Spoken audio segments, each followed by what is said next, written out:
பேங்க்ல லோன் வாங்கிருக்கீங்களா, அதுவும் floating இன்ட்ரெஸ்ட்ல loan வாங்கிருந்தீங்கன்னா ரீசெண்டா ரெப்போ ரேட் குறைஞ்சப்போ உங்களோட இஎம்ஐயும் கம்மியா இருக்கணுமே, இன்னும் கம்மியாகாமையா இருக்கு. ஆனா இனிமே கம்மியாகும். எப்படின்னு சொல்றேன் கேளுங்க. பேங்க்ல கடன் வாங்க போறப்போ ஒரு 7% வட்டிக்கு நம்மளுக்கு கடன் தரா அப்படின்னா அந்த 7% வட்டியை ரெண்டா பிரிப்போம். ஒன்னு ஆர்பிஐயோட அப்ரூவ்டு இன்ட்ரெஸ்ட் ரேட், இன்னொன்னு ஸ்ப்ரெட் சார்ஜ். இந்த ஆர்பிஐயோட அப்ரூவ்டு இன்ட்ரெஸ்ட் ரேட் வந்து ஒரு 5.5% வச்சுக்கலாமே, ரெப்போ ரேட் மாதிரி. இந்த பக்கம் இந்த 1.5 ல இருந்து 2% இருக்கு பாத்தீங்களா, இதுக்கு பேர் தான் ஸ்ப்ரெட் சார்ஜ். இந்த ஸ்ப்ரெட் சார்ஜ் பேங்கோட கண்ட்ரோல்ல இருக்கு. பேங்கோட ஆபரேஷனல் காஸ்ட், பேங்கோட ப்ராஃபிட், ஏன் இந்த கஸ்டமரோட கிரெடிட் ப்ரொஃபைல் சொல்லி அந்த சார்ஜ் நம்ம கிட்ட சார்ஜ் பண்ணுவாங்க. இப்போ ஆர்பிஐ ரெப்போ ரேட்டை 0.5% கம்மி பண்றாங்க அப்படின்னா உங்களோட வட்டி 7% இருந்து 6.5% வரணும். அப்ப நீங்க கட்டுற இஎம்ஐயும் கம்மியாகும். ஆனா அது ஏன் கம்மி ஆகிறது இல்ல?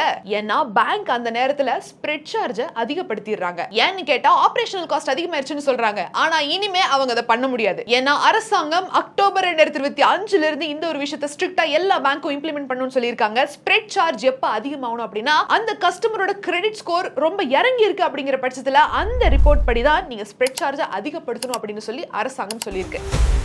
Boss wala. Be the boss.